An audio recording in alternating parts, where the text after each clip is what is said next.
missile fired from Yemen has fallen inside the main airport. Flights from Ben Gurion have now resumed after they were suspended.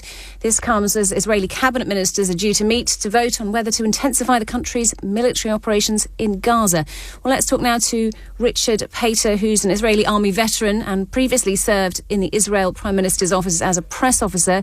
Welcome to the programme, Richard. Thank you so much for taking the time to join us. I wonder if you can fill us in on the latest on this missile, because it's very rare that a missile gets through Israel's defences, isn't it? That's right. Thank you for having me on. So, usually Israel's anti-missile defence system claims to have a success rate of over 90%, but crucially it's not hermetic. And so occasionally these missiles, and they're very large, dangerous missiles, do get through. Just to give you a sense, in the last month and a half, they have fired 26 of these ballistic missiles, and this is the only one that has been failed to intercept. It landed in an open area, but very close to the airport, and the airport, as a precaution, stayed closed for about an hour while it just checked all the runways for any debris or anything, and then the airport has now reopened. So this missile got through, presumably causing some consternation, if we can put it that way. Will there be any kind of comeback from Israel on this?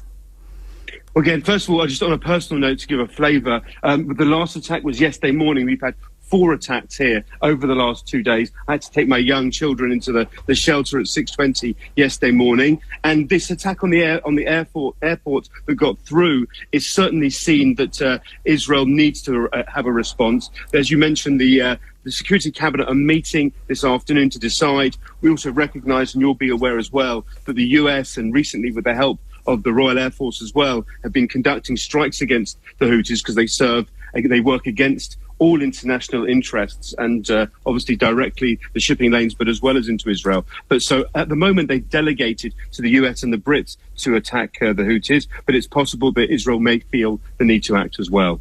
Well, let's talk about that meeting on whether to intensify the country's military operations in Gaza. The army beginning to call up reserve soldiers. I wonder if you can tell me what the appetite inside Israel is for an intensification of these military operations at the moment. It's a good question, because it's a mixed feeling inside Israel. The government feels that it's necessary and has the support at the moment of the military as well to increase that pressure on Hamas. They're not getting what they want from Hamas through the negotiating process and the attempts to release the remaining 59 hostages that are being held now for over 18 months. But the feeling inside Israel is mixed, that as the war has gone on for so long, that is the military option the best way. So people are going much more reluctantly, I think, than before, but people are still showing up for reserve duty because they understand if that's what the military has determined, then they will broadly go along with it. But it's not without disagreement. And what about these negotiations? Do people still have faith that this could be the way forward? There is only hope.